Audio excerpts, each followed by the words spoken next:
Sebelum kita mulai, boleh lihat dulu ke belakang. Kasih apresiasi tim multimedia, juga Pak Susilo dan tim yang memimpin di belakang. Anto, kasih tepuk tangan yang paling meriah untuk setiap orang-orang yang melayani. Dengan sound system saya berdoa supaya setiap minggu kerennya seperti ini, bahkan lebih keren lagi. Amin. Yang sesuai tepuk tangannya lebih meriah lagi untuk Tuhan. Oh iya, sebelum kita masuk dalam firman Tuhan, kita tahu bahwa akhir-akhir ini banyak kejadian di dunia ini yang seharusnya tidak mengherankan kita, karena semuanya sudah dinubuatkan dalam Alkitab. Amin. Bahwa di dalam ketika Tuhan Yesus sudah mau datang di akhir zaman ini, akan banyak sekali pemberontakan. Ya, dan pemberontakan itu kita nggak boleh benci dengan orangnya, tapi kita benci dosanya. Ya, jadi kita mau berdoa untuk setiap saudara kita yang ada di, gimana cara pronounce yang benar? Hah? Munich. Oke. Gimana? Bukan Heineken, bukan ya? Oke. Munich. Oke. Munich, ya. Kita berdoa supaya perlindungan Tuhan nyata bagi Munich. Amin. Sekali lagi kita tutup mata. Angkat kedua tangan, bukan seperti ini tapi seperti ini. Tanda profetik seperti ini itu memberi, ya. Seperti ini menerima. Thank you Tuhan. Kami percaya segala sesuatu ada di dalam kontrol-Mu. Kami anak-anak Tuhan, kami enggak perlu takut karena kami sudah tahu bahwa di akhir zaman ada pemberontakan. Tapi Tuhan berkata di tengah-tengah dunia yang gelap, gereja-Mu akan bersinar. Kami mau ambil otoritas sorga saat ini Tuhan. Kami tutup bungkus Munich, Jerman, setiap anak-anak-Mu di sana, juga Eropa, setiap kota, bahkan dunia ini Tuhan. Setiap anak-anak-Mu dimanapun mereka berada saat ini ditutup oleh darah Yesus. Ditutup bungkus oleh darah Yesus. Jadikan kami gereja yang berdoa bagi kota. Karena kesejahteraan kota tergantung dari gereja. Kamilah ujung tombak kota ini, bukan pemerintahan. Kamilah ujung tombak dari pemerintahan di Indonesia ini. Gereja-Mu harus menyatakan kebenaran itu Tuhan. Lindungi setiap anak-anak-Mu di dalam nama Tuhan Yesus. Amin. Hari ini saya kasih judul Becoming a Better You. Nah, beberapa hari ini Tuhan terus berbicara soal tentang Bapa, hati Bapa. Judulnya hari ini tadi apa? Becoming a Better You. Dan hari ini saya akan membahas tentang terutama untuk para pria. Becoming a better man. Katakan better man. Dan ketahuilah firman ini bukan hanya untuk para pria saja, tapi untuk semua orang. Ya, bahkan para suami. Mana yang sudah menjadi suami? Angkat tangan, tinggi-tinggi. Jangan malu. Wow. Juga para pria yang mau menikah. Angkat tangan, pria yang mau menikah, yang jomblo belum menikah, angkat tangan. Loh, gak ada. Loh, semua termasuk anak muda, pokoknya yang mau menikah, angkat tangan. Kecuali yang mau jadi pastor, ya. Juga untuk para istri, mana para istri? Wow. Juga untuk para wanita single yang juga mau menikahi pria yang sungguh-sungguh Tuhan kirim. Angkat tangan pria wanita. Gak angkat tangan nanti malaikat catat lo ya. Hah? Nanti jodohnya diperlambat 10 tahun lagi gimana nanti? Hah? Anda tahu bahwa apa yang terjadi di dunia ini sekarang, terorisme, kekerasan, ujungnya hanya satu. Hati Bapa belum dipulihkan dalam hidup orang itu. Saya pernah dengar sebuah kesaksian orang yang menyelidiki kelompok-kelompok teroris.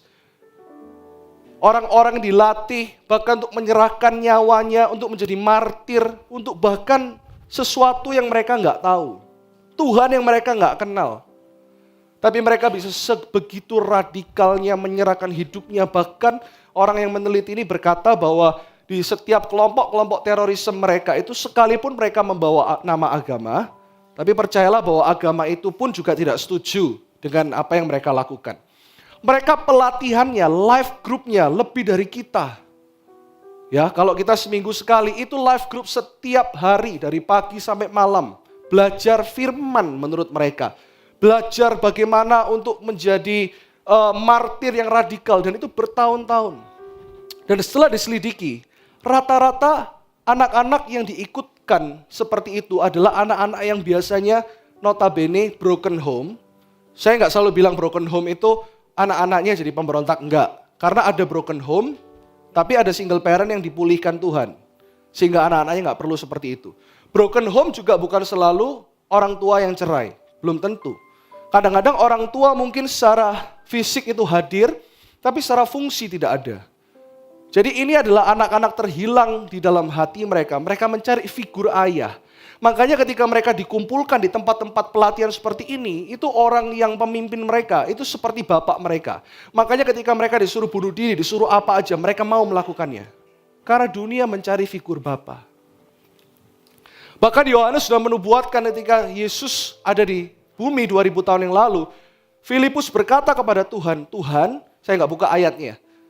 Tapi Filipus berkata seperti itu, tunjukkanlah Bapa itu kepada kami, maka kami akan puas. Bahasa Indonesia kurang tepat. Bahasa Indonesianya tidak berkata soal puas. Tapi bahasa aslinya, tunjukkanlah Bapa itu kepada kami, supaya kami puas. Dunia perlu melihat Bapa. Makanya kenapa kelompok itu bisa maju begitu luar biasa, bahkan bunuh diri. Karena mereka merasa dibapai, tapi dibapai oleh orang yang salah. Makanya kenapa ini penting sekali, firman ini berbicara kepada para pria, bapak-bapak yang ada di tempat ini. Tapi juga kepada para wanita yang menjadi bapak rohani bagi banyak orang. Tapi hari ini saya supaya nggak melebar, saya spesifik ngomongnya bapak itu adalah kepada pria saat ini. Anda siap? Apa yang firman Tuhan katakan, kita buka di Maleakhi 4 ayat 6. Tahukah Anda bahwa kitab perjanjian lama yang terakhir itu kitab apa? Halo? Kurang keras. Oke. Maleakhi 4 ayat 5 dan 6. Siapa yang udah ketemu katakan haleluya yang keras. Tuhan menutup kitab perjanjian lama dan dipercayai saya hari ini pengajaran tapi separuh praktikal. Ya.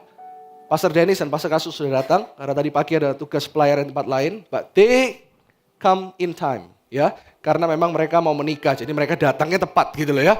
Ya, dan tetap selalu paling depan karena pendeta gitu ya. Pastor Kasar udah kayak nyatetnya udah kayak sungguh-sungguh dia. Biasa dia kalau nyatet gini, sekarang gini dia. Wah, I'm a man, haleluya. Katakan pada suamimu, you're the man, ya. Jangan katakan pada suami orang loh, gimana sih? Lihat suaminya sendiri katakan, you're the man, gitu ya. Tahu nggak?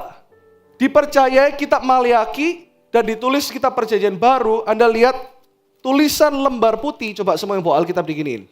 Yang tulisannya perjanjian baru yang memisahkan antara Maleakhi dan Matius, ini umurnya 500 tahun. Ada yang bilang 400 tahun, ada yang bilang 700 tahun, tapi ratusan tahun satu lembar putih ini. Dan Tuhan menutup perjanjian lama dengan message tentang Bapa, dan nanti Anda akan lihat apa yang Tuhan katakan di perjanjian baru. Ini penting sekali. Karena pelayanan kita yang tertinggi bukan pelayanan mimbar. Pelayanan saya yang tertinggi bukan jadi gembala. Tapi adalah melayani keluarga saya terlebih dahulu. Istri dan anak-anak saya dan tentunya orang tua dan sebagainya. Jadi kita harus jadi berkat dulu untuk keluarga kita. Bukan pekerjaan kita atau pelayanan kita. Setuju? Ya, jadi saya nggak setuju kalau pendeta bilang tiap hari ke gereja nggak usah ada waktu untuk keluarga. Saya nggak setuju. Ya, lebih baik dikatakan bahkan syarat diaken, Alkitabnya luar biasa loh. Ya, syarat untuk menjadi pekerja ditulis di Alkitab adalah orang yang cinta rumah tangganya. Dan bahkan ditulis di Alkitab bagaimanakah seseorang mengurusi gereja jika nggak mampu mengurusi rumahnya sendiri. Alkitabnya luar biasa loh, ribuan tahun tapi berbicara untuk sepanjang masa. Makanya kita harus suka dengan firman. Ya, katakan nyanyi ke kanan kiri ya, kalau yang tahu lagu ini. Baca firman Tuhan, doa tiap hari. Tahu lagu ini? Ayo, saya di sekolah minggu dulu ngelek lagu ini. Ya, bahasa Jermannya ngelek gitu ya. Tiap minggu, ayo. Doa tiap hari, katakan. Baca firman Tuhan, doa tiap hari. Dan doa terus. Haleluya. Ya, Maleakhi 4 ayat 5 sampai 6 saya bacakan. Sesungguhnya aku ini siapa? Tuhan Yesus akan mengutus Nabi Elia. Katakan Nabi Elia. Nah, Maleakhi ini ada setelah atau sebelum Nabi Elia? Halo, siapa yang jawab setelah? Angkat tangan. Siapa yang jawab sebelum? Angkat tangan tinggi-tinggi. Siapa yang ngantuk mikirin McMuffin, McDonald's? Ayo, serius. Siapa yang bilang Nabi Elia ini setelah kitab Maleakhi? Siapa yang bilang sebelum?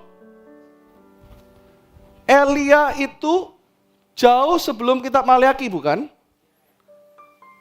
Ditulis di Alkitab juga setelah itu baru ada kitab Maliaki di Perjanjian Lama. Tapi tahu nggak kenapa Tuhan bilang Nabi Elia? Siapa Nabi Elia itu? Yang disebut di sini Nabi Elia adalah Yohanes Pembaptis. Yohanes Pembaptis telah dinubuatkan ratusan tahun sebelum dia lahir. Aku mengutus Nabi Elia kepadamu menjelang datangnya hari Tuhan yang besar dan dahsyat itu. Saya nggak jelaskan ini terlalu panjang karena hari Tuhan yang besar dan dahsyat juga berbicara soal Tuhan Yesus akan mengangkat jemaatnya, rapture, pengangkatan, kiamat, tapi juga ngomong soal revival yang besar. Amin. Maka ia akan membuat hati bapak-bapak berbalik kepada anak-anaknya.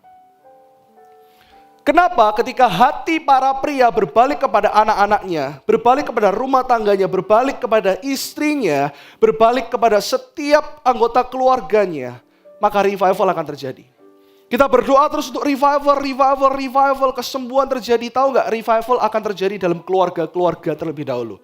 Dan hati anak-anak kepada bapak-bapaknya, supaya jangan aku datang memukul bumi sehingga musnah. Jangan takut dengan tulisan karena aku akan datang, supaya jangan aku datang. Karena supaya Tuhan tidak memukul bumi, apa artinya Tuhan memukul bumi? Jika 2000 tahun yang lalu Tuhan Yesus Kristus tidak mati untuk dunia, bukan hanya untuk orang Kristen. Bumi ini sudah musnah. Makanya kenapa Tuhan mempersiapkan jalan bagi Yesus Kristus dengan mengirim Yohanes Pembaptis supaya bumi ini tidak musnah. Jadi kalau Anda tahu jiwa-jiwa saat ini yang di luar sana yang belum percaya Tuhan, teman-temanmu nggak usah dibenci. Tuhan juga mati dan bangkit untuk mereka. Bahkan ada orang yang tanya kepada saya, bagaimana dengan orang lesbian, gay, LGBT, gimana pastor? Terima mereka, kasih mereka, karena Yesus juga mati untuk mereka. Tuhan tidak lagi memukul bumi hingga musnah, karena ayat ini sudah digenapi. Karena hati bapak-bapak akan berbalik kepada anak-anaknya melalui Yohanes Pembaptis di zaman itu. Amin. Ayo sekarang kita lompat, kita lihat di Lukas 1. Saya nggak akan terlalu lama, sebenarnya satu ayat ini bisa dikhotbahkan menjadi satu khotbah. Tapi kita lihat sekarang setelah 500 tahun Tuhan tidak berbicara, itu adalah masa kelam. Orang-orang tidak lagi bisa mendengar, mereka kacau balau. Dan Tuhan membuka sebuah message. Anda tahu bahwa Matius, Markus, Lukas, Yohanes itu adalah synoptic gospel. Kita nggak usah mikir yang mana ditulis terlebih dahulu. Dikatakan bahwa Matius, si pemungut cukai menulis kitab Matius terlebih dahulu. Tapi ada penelitian yang berkata Markus ditulis terlebih dahulu. Itu nggak penting. Tapi yang paling penting adalah Anda lihat bahwa Matius, Markus, Lukas, Yohanes adalah awal mula perkataan Tuhan dalam perjanjian baru. Itu dulu. Ngerti sampai di sini? Dan kronologis yang paling jelas dan paling berurutan itu ada di kitab Lukas. Karena Lukas adalah seorang dokter. Jadi kalau Anda lihat Matius, Markus itu lebih lompat-lompat. Tidak sesuai dengan waktunya yang terjadi. Tapi dipercaya kitab Lukas itu urutannya paling jelas. Di kitab Lukas 1, setelah ratusan tahun Tuhan tidak berbicara kepada umatnya. Tuhan kembali membuka pesan dengan message ini. Makanya kenapa firmanku tidak akan pernah berlalu. Satu titik pun tidak akan pernah berlalu. Itu firman Tuhan. Makanya firman Tuhan itu kekal. Ketika kita baca firman, kita hidupi firman, kita sedang menabung untuk kekekalan. Ini jawaban untuk krisis ekonomi. Ini jawaban untuk Brexit dan sebagainya. Orang sekarang bingung. Gak usah bingung. Karena firman sudah menjawab segala sesuatunya. Ratusan tahun. Dan Tuhan berkata seperti ini, saya bacakan. Maka tampaklah kepada Sakaria di Lukas 1 ayat 11 sampai 17. Anda boleh nanti baca teliti di rumah. Saya sarankan seperti ini, setiap kali kita baca firman, ya, setiap hari kalau kita baca 1-2 fatsal, ambil penggaris dan ambil pulpen. Setiap ayat yang berbicara untuk kita digaris. Saya biasa tulis di sebelah kanannya ayat emas, terutama untuk gembala dan asisten. Ada gembala asisten? Ayo, angkat tangan. Ye, katakan ye, loh, kok gak bangga jadi gembala? Mau mundurkan diri ya setelah ini? Ayo, yang gembala asisten angkat tangan tinggi-tinggi. Gak usah takut bau, ya. Digarisi. Ketika saya khotbah di rumah seperti ini, itu lebih impartasi juga.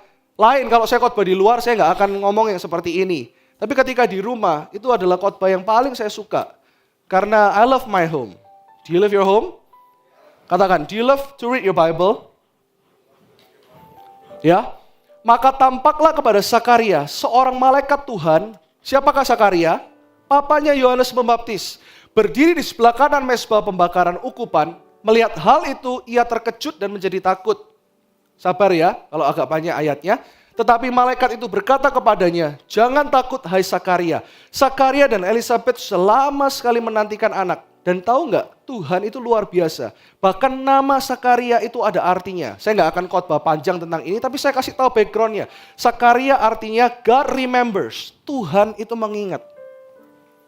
Bahkan Anda bisa lihat ya, Kitab Maliaki ditutup 500 tahun setelah itu Tuhan masih ingat nubuatannya. Bahkan Tuhan pilih orang namanya Sakaria, itu pun menyatakan nama Tuhan. God remembers. Kalau hari ini para pria, para bapak, para pria single, juga para wanita yang single yang mau punya suami pada nantinya, tahukah bahwa Tuhan berjanji bahwa kita akan menikah, beranak cucu, memenuhi bumi, bertambah banyak, juga akan menguasai dan menaklukkan bumi. Itu janji Tuhan. Kalau Tuhan ingat kepada Sakaria, Tuhan juga ingat Anda. Katakan kanan kiri, Tuhan ingat Anda.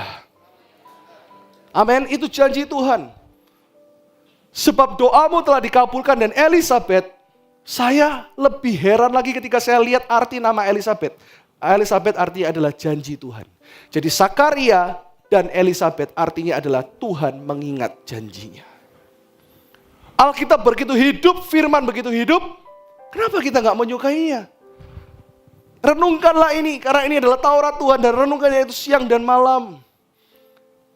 Elisabet istrimu akan melahirkan seorang anak laki-laki.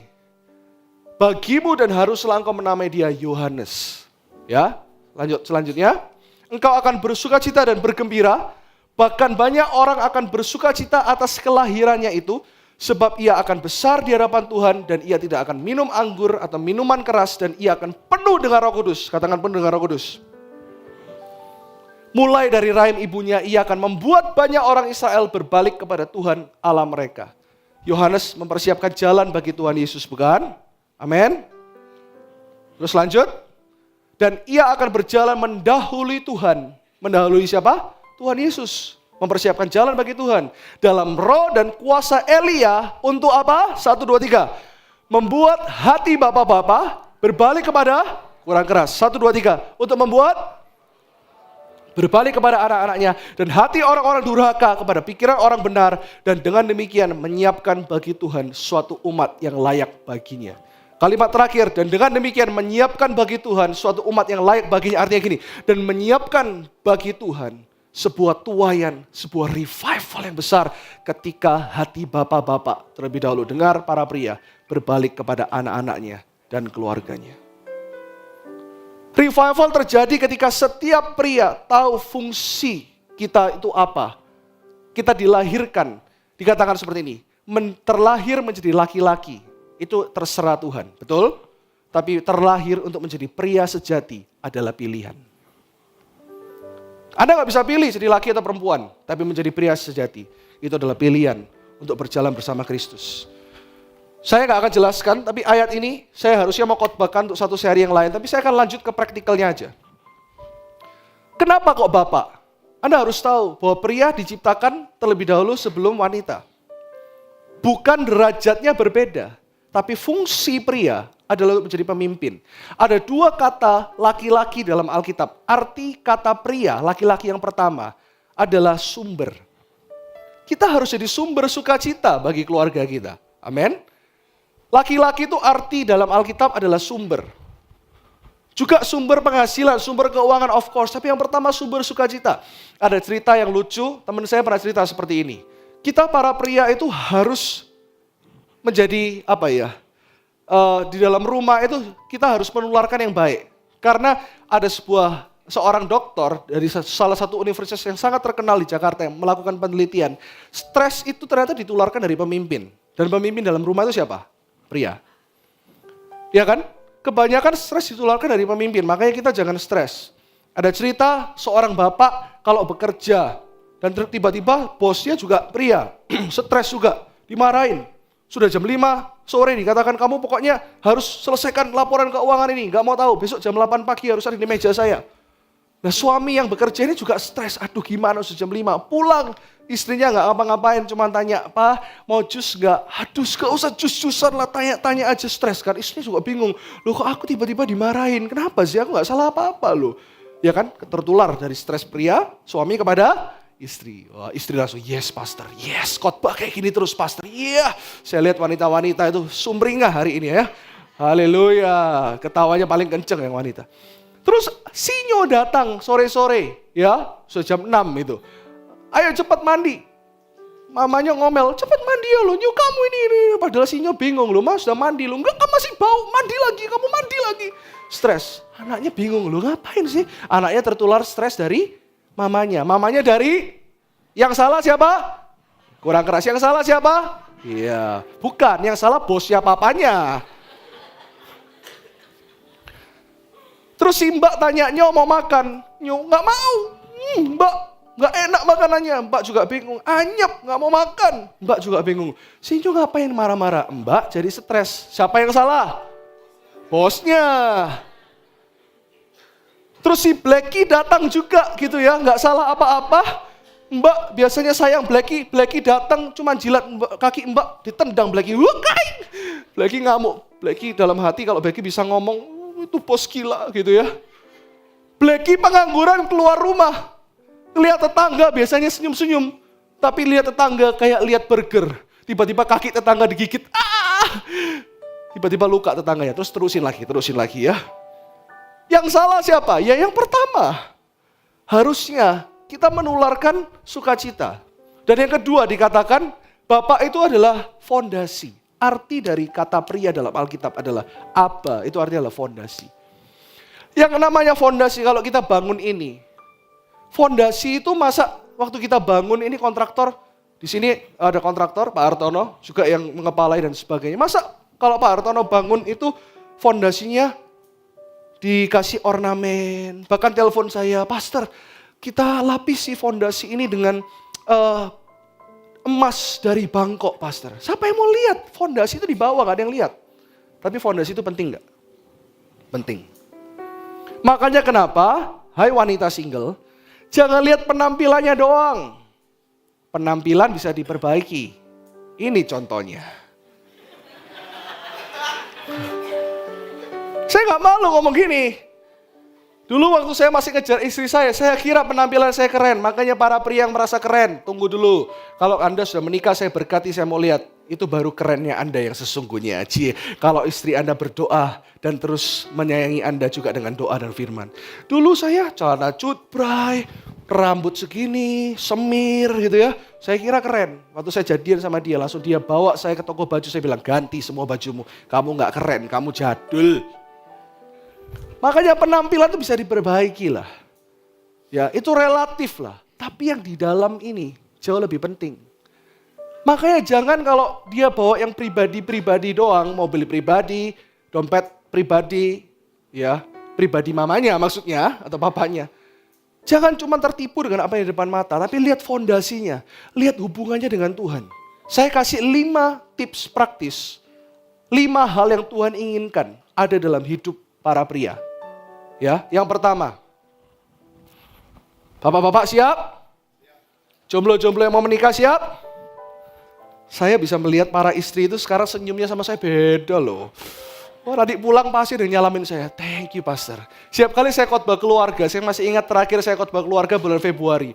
Istri-istri gitu ya datang kepada saya, terima kasih Pastor, doaku terjawab. Saya doa puasa ternyata untuk ini. Langsung lihat suaminya, dengerin makanya, ingat catat itu gitu ya. Masih ingat gak nanti? Yang pertama, cinta Tuhan. Kita buka di Kejadian 1, Kejadian 2. Cari pria yang cinta Tuhan. Disenggol kanan kirinya, ayo. Ayo yang pacaran disenggol. Ya. Jangan katakan, oh enggak apa-apa. Nanti kan juga bertobat. Paulus itu ya, gini loh, kalau dalam hal relationship atau pacaran, Paulus jelas sekali. Paulus enggak kompromi. Bahkan dia berkata gelap dan terang tidak bisa menjadi satu. Artinya apa? Jangan pakai alasan diinjilin, nanti kan bisa bertobat. Lebih baik bertobat sebelum menikah dan sebelum berpacaran. Ini prinsip untuk yang lagi pacaran dan menyukai koko yang tidak beribadah, tapi beribadah di tempat lain. Jangan kompromi. Sepadan juga artinya seiman. Titik. Enggak loh Pastor, koko itu baik. Enggak apa-apa. Nanti kalau menikah kan dia mau ikut. Berapa pasangan yang setelah menikah enggak mau ikut. Dan pernikahannya seperti neraka. Berapa orang datang kepada saya berdoa, pastor ternyata palsu. Palsu, apanya palsu? Sepatunya, jamnya itu loh, palsu enggak, bukan. Sifatnya dulu pastor, dulu tak kira mau bertobat, tak kira. Jangan ada kata mengapa gitu ya, aku salah nikah. Aku gak mau di tempat ini yang seperti itu. Tapi saya mau setiap pasangan New Life Church lagunya adalah mengapa aku makin cinta. Harus gitu dong, cinta sama dia. Aduh koko, pastor tambah baik loh pastor. Karena sebelum menikah dua-dua ke life group, sebelum menikah dua-dua beribadah. Bukan nanti kalau pulang gereja dia jemput aku, gak apa-apa pastor. Yang penting kan nanti kalau menikah. Kalau seperti itu terus menikah, biasanya lebih parah. Nanti saya akan kasih contoh-contoh. Kejadian 2 ayat 8 kita baca dengan suara yang keras ya. 1, 2, 3. Selanjutnya Tuhan Allah membuat taman di Eden. Di sebelah timur, disitulah ditempatkannya manusia yang dibentuknya itu. Tahu nggak arti nama Eden ketika Tuhan menciptakan Adam? Kita ini adalah makhluk roh pertama kali. Seperti Pastor Kasen katakan, kita ini nggak akan pernah mati. Tubuh kita tok yang diganti dengan tubuh kemuliaan. Kalau kita percaya Yesus. Kalau nggak percaya Yesus, roh orang yang nggak percaya Tuhan akan selama-lamanya di neraka. Jadi kita ini immortal, roh kita nggak akan pernah mati loh. Minggu lalu Pastor Dennis berkhotbah bagus sekali. Kehidupan di dunia 80, 90 ataupun 100 tahun, dikatakan di Jawa Tengah ada kakek-kakek umurnya 140 tahun, dipercaya 140, 150 tahun. Bahkan ada orang Cina yang pernah hidup di zaman tahun 1900 awal, dipercaya umurnya 200 tahun sekian, istrinya 15. 15 tuh karena bayangin umurnya 250 tahun sekian tuh berarti kan menikah berapa kali. Anaknya sudah ribuan kali, gak tahu berapa. Itu cuman segini. Pastor Dennis minggu lalu berkata apa? Yang panjang ini loh. Ini berapa? Coba dipikir. Saya waktu kecil mikir ini bisa gila loh. Waduh berapa ya lama-lama ini gak ada batasnya ini. Hidup kita tahu diciptakan dari awal untuk tinggal di dalam hadirat Tuhan. Eden artinya hadirat Tuhan. The presence of God. Adam diciptakan, disitulah dikatakan ditempatkannya. Di mana? Bukan di Eden. Di mana? Di hadirat Tuhan. Di hadiratmu aku tenang. Di hadiratmu, gimana? Aku bebas. Di hadiratmu ada terang. Kehidupanku ketinggian, gak apa-apa.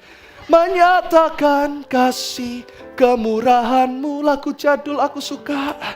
Di hadiratmu ada terang, di hadirat Tuhan ada terang. Makanya kenapa kalau pacaran itu harus diterang, jangan digelap-gelapan.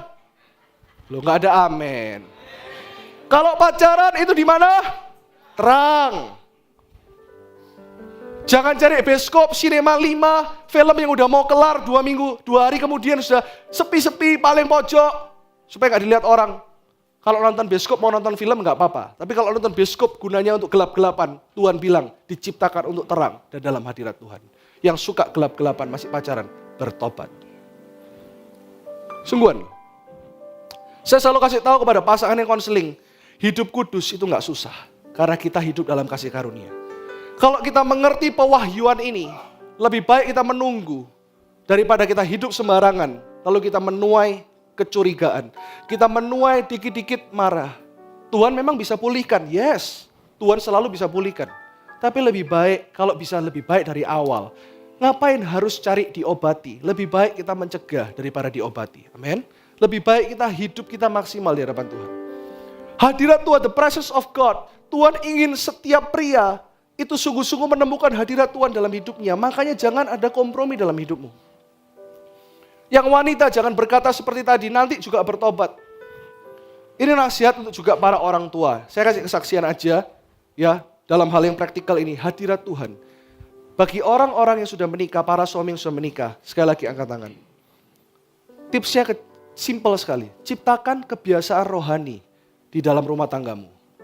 Intentional leadership. Ada sebuah kepemimpinan yang disengaja. Ketika anakmu datang, biasakan untuk berdoa. Untuk tinggal dalam hadirat Tuhan. Saya masih ingat ketika saya masih kecil. Makanya kenapa setiap kejadian yang membawa kita untuk datang kepada Tuhan. Dan kita perkenalkan Tuhan dalam keluarga kita. itu nggak akan dilupakan oleh anak kita. Salah satunya saya jadi hamba Tuhan, saya percaya di dunia ini nggak ada orang tua sempurna. Ya, siapa yang orang tua angkat tangan. Saya pun juga bukan orang tua yang sempurna. Dan kita akan terus jadi orang tua yang disempurnakan. Tapi kalau kita punya hati yang melekat di dalam hadirat Tuhan, seperti Kejadian 2, kita ini diciptakan nggak bisa lepas dari hadirat Tuhan. Setiap pria, dan tentunya setelah itu wanita dan juga semua orang ya. Tapi saya bicara spesifik dulu kepada para pria. Saya masih ingat ketika saya kecil, papa saya tuh orangnya jarang berbicara. Benar? Siapa yang kenal papa saya ada duduk di belakang. Dia orangnya jarang berbicara. Kalau mama saya suka berbicara gitu ya, makanya seimbang gitu. Nah, waktu kecil saya nggak pernah diajarkan, ayo doa. Kalau sekarang saya sama anak saya gitu, karena saya memang sifatnya lebih ekspresif. Kalau Iva datang ke kamar saya, terutama waktu saya study, dia suka duduk. Waktu saya ngeliatin iPad, saya liatin khotbahnya Pastor Dennis gitu ya. Dia bisa, Uncle Dennis. Kalau ada Pastor Carsten, dia bilang, Uncle Carsten. Kalau ada siapa yang lain, dia bilang, siapa ini? Dia hafal sekali. Lalu saya ajak doa. Apalagi persiapan khotbah ya, doa ya. Saya masih ingat, kita bisa jadi pria yang mengasihi keluarga kalau kita terlebih dahulu mengalami kasih Tuhan. Saya ini diajar tentang hati Bapa sejak saya jadi papa. Kalau saya study, biasanya para staff tahu, kalau saya lagi khotbah itu biasanya saya studinya bisa 2-3 hari dalam seminggu. Hari Selasa biasa meeting dari pagi sampai sore, bahkan acara sampai malam. Hari Rabu, kalau sudah Selasanya sibuk sekali Rabu, saya dari pagi bisa sampai jam 5 sore, dari pagi sampai jam 6, jam 7, saya di rumah dan di kamar toh. Istri saya kerja, belanjain ini untuk anak saya di rumah toh. Dan kalau saya di rumah, anak saya suka lari ke kamar. Kalau biasanya saya study, itu telepon jarang. Kecuali yang penting-penting, kalau Pastor Carsten telepon, Pastor Dennis, saya angkat. Tapi saya jarang sekali perhatikan handphone. Saya jarang sekali lihat WhatsApp. Dan saya lebih nggak mau terganggu. Tapi ketika anak saya Ivanka datang waktu saya study, saya belajar hati Bapa. Saya belajar tentang hadirat Tuhan. Di dalam hadirat Tuhan, kita bisa datang kayak anak kecil kapanpun juga. Karena kita bukan hamba, kita tuh anak loh. Anak duduk di sofa raja. Kita bisa duduk di sofanya Tuhan. Makanya kalau datang hari Minggu, jangan datang seperti hamba, datang sebagai anak. Anak itu pasti mau memberikan yang terbaik bagi papanya. Iva nggak peduli saya study atau enggak, dia nggak peduli saya lagi apa. Dia langsung lompat ke pangkuan saya waktu saya study dan kadang-kadang waktu saya coret-kecoret. Tapi saya nggak marah. Terus dia peluk-peluk, papa lagi study, dia malah tidur di sini malah bilang, Uncle Dennis, Uncle Carsten. Kalau saya lagi nonton khotbah yang lain, Uncle siapa? Nggak tahu, dia bilang. Sampai saya study, saya pegangin dia, tiba-tiba dia tuh suka manja gitu. Dia tidur. Waktu dia tidur, saya taruh semua, walaupun belum selesai. Saya tidurin dia di ranjang saya, nanti minggu depan saya kasih lihat fotonya. Saya tidurin dia, tahu nggak, hati Bapa di sorga itu lebih dari Bapa di dunia. Kadang loh, untuk dia benar-benar tidur aja, saya nggak kerasa saya sambil baca gini, sambil tiduran. Itu bisa 45 menit hanya pikiran saya gini, dia sudah nyaman belum ya? Kalau tangan saya nanti pindah, dia kira-kira nanti bangun gak ya? Nggak wis. Saya lihat, sumpah kadang 1 jam baru saya taruh dia. Disitulah Bapak berbicara kepada saya. Kalau kamu sebagai Bapak di dunia, anakmu bisa sepenting itu untuk kamu. Apalagi aku Bapak yang di sorga. Tinggallah dalam hadirat Bapamu. Supaya kita merasakan kasih yang seperti itu. Berapa kali saya saya pernah sekali itu ya. Habis meeting, siang itu anak saya nggak ada yang jemput. Mamanya telepon, kamu bisa jemput nggak dari kantor? Bisa. Saya masih ingat waktu itu saya meeting di bawah, setelah meeting sama pasar-pasar, di bawah masih ketemu orang, papa saya ketemu tamu, saya diajak ngomong, tinggal 10 menit ke Vita Baby Bride, VBB. Saya ngebutnya itu udah kayak Schumacher kalah. Saya ngebut, begitu saya sampai ke sekolah, saya tuh dengar suara teriakan, dan saya tahu itu pasti suara anak saya. Bapa kita di dalam hadiratnya, setiap kali kita doa, dia tahu suara jeritan anaknya, nama kita siapa, lahir kapan, rambut kita berapa. Alkitab berkata, bukan hanya 1 helai rambut pun tidak akan jatuh, tapi dikatakan semua rambut kita dihitung oleh Tuhan. Coba pegang rambutnya. All numbered. 1, 2, 3 semuanya. Waktu anak saya teriak, saya sudah parno. Aduh, aku telat jemput dia. Padahal 2 lebih sedikit telat aku jemput dia. Itu bisa rasa waktu di tangga itu rasa kayak mengapa, lalu gitu ya. Waktu saya lari, Ternyata anak saya bukan nangis karena telah dijemput. Karena waktu itu sudah selesai sekolah. Salah satu miss-nya ulang tahun disurprisein. Duar, dia kaget. Papa kaget. Oh ya, kamu gak apa-apa ya. Kalau papa di dunia bisa seperti itu. Lebih daripada segalanya. Lebih dari nafasku. Papa, dia watching kita setiap waktu. Cuman kadang kita gak mau datang sama dia. Apa itu ciptakan kebiasaan rohani? Ketika anak saya duduk, saya tahu dulu saya kecil. Papa saya gak banyak ngomong. Saya masih ingat ketika saya pergi sekolah waktu itu masih seragam merah SD. Saya berangkat ke sekolah. Saya melihat ayah saya suka tinggal dalam hadirat Tuhan. Kantor di rumah itu selalu terbuka pintunya. Orang tua mungkin gak semua ekspresif seperti saya. Kalau istri saya bilang gini, aku gak khawatir kalau anak-anakmu ini cewek-cewek pasti nanti bertumbuh ya deket sama kamu juga, bukan sama mamanya. Karena kamu dikit-dikit cium, saya suka godain dia, cium dulu. Anak saya tahu saya juga suka isengin dia. Dia giniin dulu lidahnya, supaya basah. Gitu, saya basahin juga. Tapi ada orang tua yang mungkin gak ekspresif. Gak bisa ngomong I love you aja. Gimana ulangan? Tadi. Sudah makan? I love you. Malu. Ayo kita belajar bapak-bapak lebih ekspresif. Kalau kita punya anak wanita, ini juga ada rahasianya. Sering-sering ngomong kepada anak wanita kita, I love you. Supaya kalau koko nanti bilang I love you, gak mempan buat dia. Iya loh, penting loh ekspresif. Jangan bilang aku memang kaku. Kita juga harus belajar lebih gak kaku. Amin. Saya ingat sekali pagi itu. Papa saya jarang baca Alkitab, doa. Di kantornya, dia selalu berlutut. Ini saya gak ngombes loh. Ini gak ngomong doang, orangnya dari sini ya. Gombes, bahasa Jerman tuh, gombes. Di sofanya yang sampai sekarang tuh masih ada, dia berlutut. Saya juga gak dengar dia bahasa, dia cuman haleluya, haleluya, haleluya. Saya waktu itu mau pamit, mau ke sekolah ya, saya lihat papa saya berdoa. Itu mancep di sini. Hadirat Tuhan itu penting loh. Dimulai dari orang tua. Anak Anda mungkin masih kecil, jangan salah. Ivanka kalau ke Grand City saya bilang, papa mau doa untuk orang ya, atau apa, dia langsung gini. Ayo Iva, touch. Kemarin di Batu Secret Zoo, minggu lalu. Dia suka itu, walrusnya, singa laut, seal. Dia langsung, papa, I want jump again. Yaudah, langsung dia touch, supaya jam lagi. Kebetulan jam sungguhan dia, jam langsung. Hadirat Tuhan, bapak-bapak, hadirat Tuhan lebih penting daripada laptop. Anak zaman sekarang, dulu saya main dakon. Anak zaman sekarang, iPad. Lebih penting. Itu kejadian mungkin puluhan tahun lalu, nancep di pikiran saya. Pria, mari kita tinggal dalam hadirat Tuhan. Yang kedua, yang pertama cinta Tuhan. Yang kedua, pria yang rajin bekerja. Kita buka sekarang di Kejadian 2 lagi, ayat 15. Kita baca semuanya ya, dengan suara yang keras. 1, 2, 3.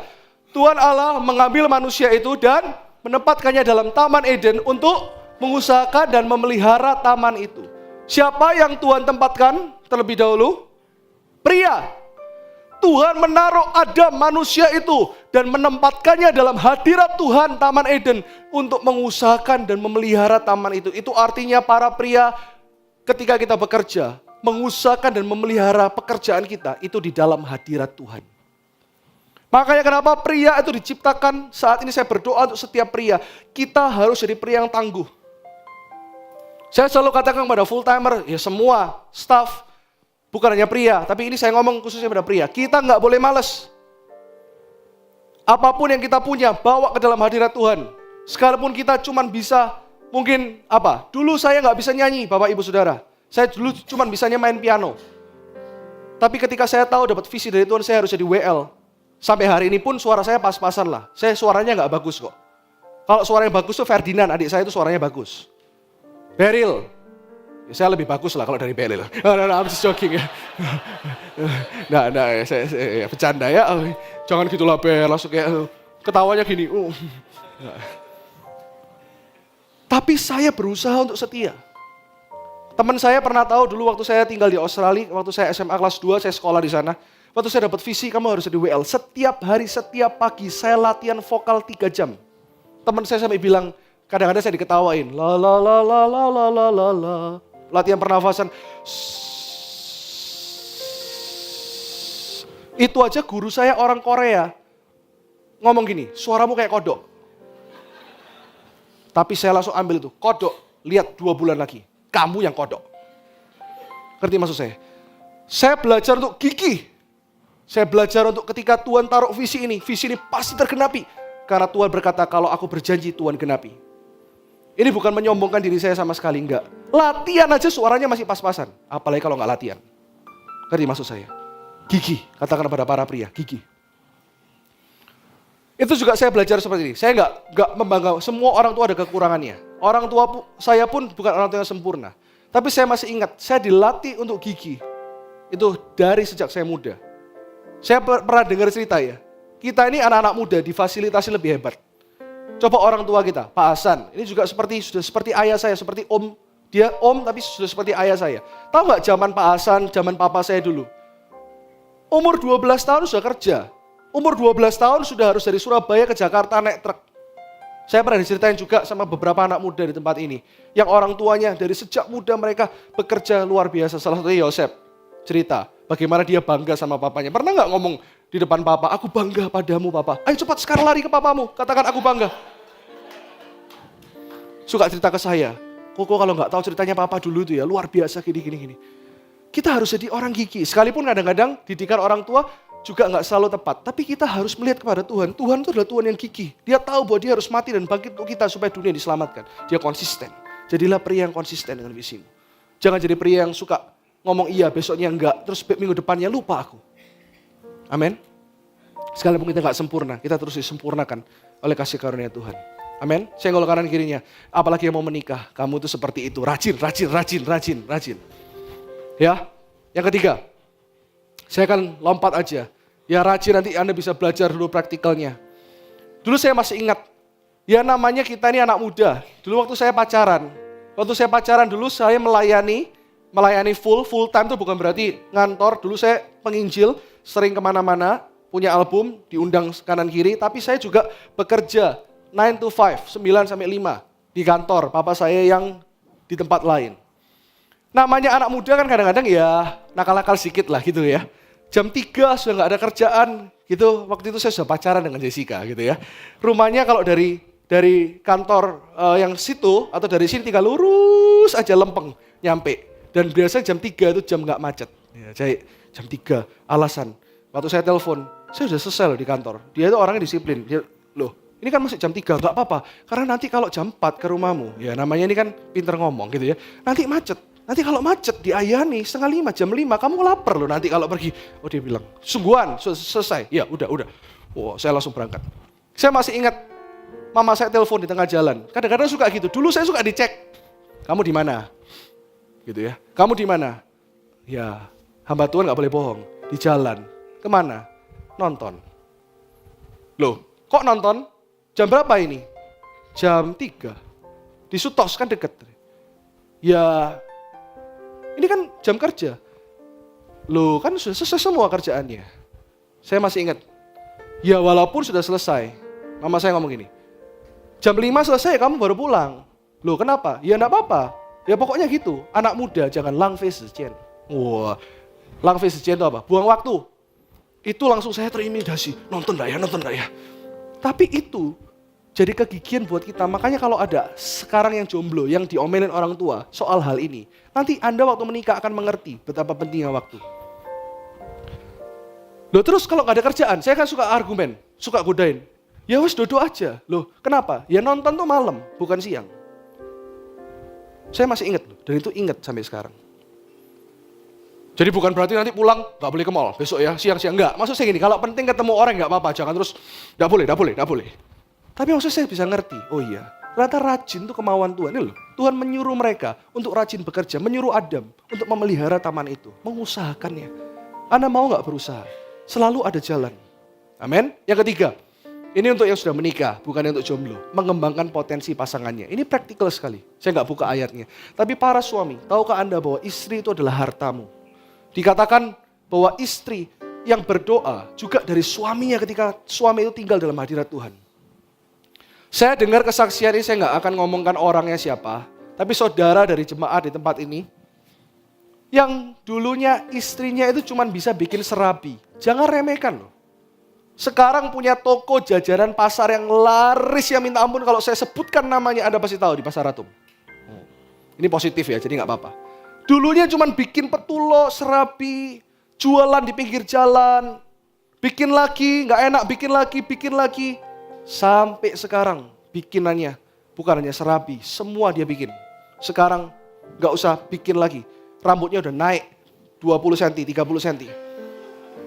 Saya diceritain istri saya, dia bilang hebat ya. Jangan remehkan loh potensi istrimu, bikin nastar, bikin ini, bikin itu bisa jadi besar. Sekarang tante itu, bayangin ya, orang kalau punya passion, makanya kalau kita ini bergairah, kita melayani dengan gairah, kita gak akan bisa lepas dari gairah itu. Ini nubuatan untuk setiap anak muda yang bekerja. Temukan gairahmu di mana. Temukan kesukaanmu. Bayangkan saya diceritain istri saya, dia bilang ini, yang tante ini loh, sekarang serabinya udah orang tuh ngantri. Dia punya toko yang luar biasa, padahal dulunya orang bilang, halah bikin serabi, gak gampang loh bikin serabi. Dia tetap tekun, suaminya dukung, bisa, kamu bisa. Saya nggak tahu mereka orang Kristen atau enggak. Sekarang, kalau orangnya, pegawainya tuang serabi, dia tetap tahu, tuangnya salah, bukan gitu. Nanti 3 menit dingin, balikin kuahnya. Hebat nggak itu orang? Serabinya jadi gede, dibawa orang ke Amerika. Hei, para suami, jangan batasi istrimu. Saya malah suka godain istri saya. Kalau dia pengen ini, pengen itu, saya bilang, buka Bahkan ya, ini nubuatan untuk para suami. Kalau istri karirnya kelihatannya dipakai lebih hebat, Anda yang harus bangga. Jangan berkata, suami harus lebih hebat. Hei, Tuhan pakai wanita-wanita kadang-kadang bisa lebih hebat dari pria loh dalam karir. Kita harus siap dengan hati yang besar. Ayo, saya selalu dorong istri saya. Kalau mau apa, ayo. Saya jadi supportermu yang paling pertama. Yang keempat, melindungi pasangannya. Nanti baca di rumah saja cerita tentang Abraham. Ya, di Kejadian 20. Ini cerita tentang Abraham, bagaimana Abraham ini ketika Sarah, makanya kita harus belajar gini. Kalau ada suami yang belum sempurna, jangan pakai ini untuk menuding dia. Tapi Tuhan yang akan turun tangan. Ada cerita di Alkitab, di mana ketika Abraham merantau dengan Sarah. Ini saya ceritain aja, nanti saya kasih ayatnya di Kejadian 20, ayat 10 sampai 20, baca di rumah ya. Saya cek dulu supaya nggak salah. Kejadian 20.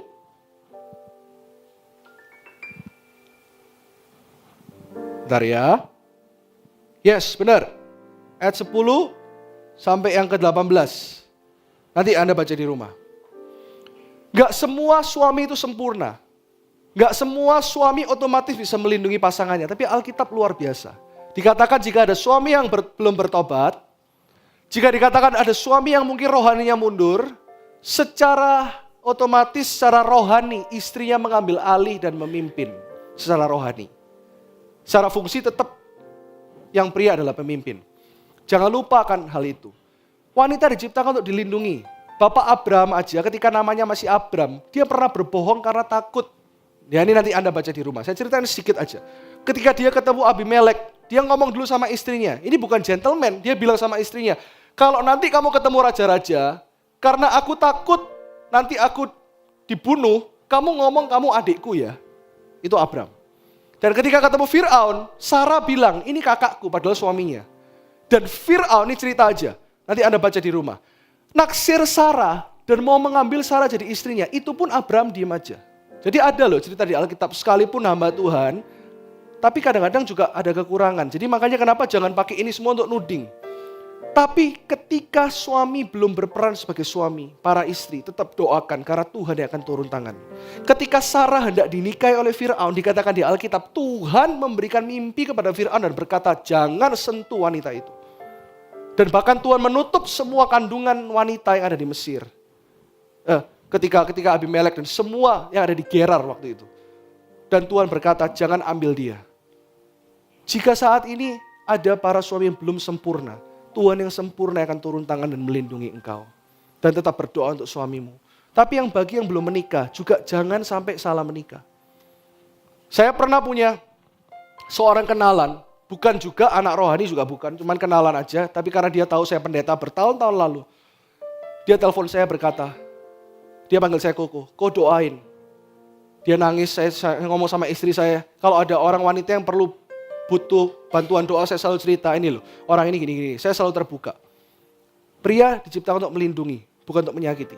Tapi yang ini salah pacaran, dia pacaran dengan orang yang tidak kenal Tuhan, dan dia merasa nggak apa-apa. Nanti kalau menikah nggak apa-apa, yang penting nanti dia mau terima Tuhan. Saya kasih tahu para single, lebih baik dia terima Tuhan sebelum menikah, bukan waktu menikah.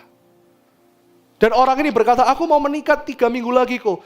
Dan saat ini aku benar-benar nggak tahu harus gimana. Dia itu nggak percaya Tuhan, dia ngomong semua alasannya. Terus saya bilang gini, kalau kita konselingin orang, para konselor di tempat ini, jangan memutuskan untuk dia. Kita boleh mengarahkan, tapi jangan bilang gini. Kalau menurutmu gimana? Saya tanya, kalau menurutmu gimana? Aku nggak bisa kawin sama orang ini. Tapi yang laki ini, dalam tanda kutip, semuanya berkecukupan. Tapi keluargaku suruh, pokoknya karena semuanya itu sudah kriterianya, pokoknya dia itu kayak gini. Jadi aku nggak bisa. Dia dilema sendiri. Saya bilang, saya doakan aja kamu sudah tahu jawabannya. Saya kasih tahu seperti ini. Lebih baik malu sekarang daripada malu belakangan. Daripada ketahuan belakangan dan kamu tutupi semua karena kamu bilang kamu cocok dan sebagainya. Tapi itu terserah kamu loh. Lalak malu, senyebar undangan dan sebagainya. Bagi Tuhan gak ada yang mustahil, Tuhan bisa pulihkan kamu. Singkat cerita, dia SMS saya bilang, thank you doanya, saya akan tetap lanjut. Ya saya bilang, ya wis gitu ya, ya udah. Tapi gak menikah di gereja gak apa, karena yang situ gak percaya Tuhan sama sekali bakal menentang Tuhan. 3 bulan cerai. Dia telepon saya menangis, aku kenapa gak nurut waktu itu, aku nyesel. Ya saya sebagai mbak Tuhan selalu bilang gini, selalu ada jalan, gak apa-apa. Tapi kan harus melalui sakit dulu. Ngapain? Kita harus selamatkan anak-anak single kita. Kalau ada yang pacaran dengan orang yang gak kenal Tuhan, saat ini pertimbangkan baik-baik. Apalagi yang janji-janji, nanti kalau menikah. Karena yang biasanya ngomong nanti yang menikah dari 10-10nya gak ada yang mau ikut Tuhan. Ini kenyataan loh. Lebih baik sebelum menikah Anda sakit. Amin. Yang terakhir sekarang ya. Yang pertama tadi apa? Cinta Tuhan. Yang kedua rajin bekerja. Yang ketiga mengembangkan potensi istrinya. Yang keempat melindungi pasangannya. Yang kelima pria yang cinta firman Tuhan. Kejadian 12 ayat 16. Haleluya. Kejadian 2 ayat 16. Lalu Tuhan Allah memberi perintah ini kepada manusia. Semua pohon dalam taman ini boleh kau makan buahnya dengan bebas. Semua pohon, ini berbicara soal pohon kehidupan. Ini berbicara soal firman Tuhan. Tuhan mau Adam mencintai firman Tuhan sebelum dia menemukan Hawa. Baru ayat 18 berkata seperti ini, ditutup seperti ini. Tuhan Allah berfirman, tidak baik kalau manusia itu seorang diri saja. Aku akan menjadikan penolong baginya yang sepadan dengan dia. Saya minta salah satu maju ke depan, Vian maju ke depan. Ayo. SM, saya butuh waktu agak lama, jadi perjamuannya nanti minggu pertama aja ya. Minggu pertama. Oke, ayo maju ke depan. Vian, maju ke depan. Ya. Ada yang namanya Vian, tepuk tangan untuk Vian. Ayo, tepuk tangan. Lihat. Ada 5 poin. Poin yang ketiga dan yang keempat, ya ini untuk yang sudah menikah. Yang sudah menikah, nggak ada kata terlambat. Ada pemulihan. Ya. Ayo maju. Pria yang mengembangkan potensi istrinya. Yang keempat, pria yang melindungi pasangannya. Sekarang lihat poin 1, 2, dan 5. Ini untuk yang single dan jomblo. Kamu single?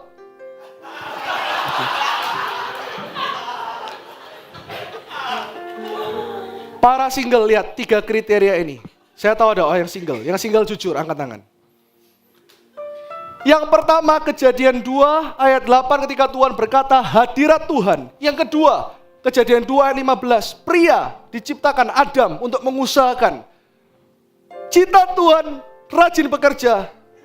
Yang kelima, pohon semuanya boleh kau makan, pohon kehidupan. Cinta firman Tuhan, barulah ayat 18, coba ayat 18 dibuka. Barulah inisiatif Tuhan. Tuhan Allah berfirman, tidak baik kalau manusia itu seorang diri saja.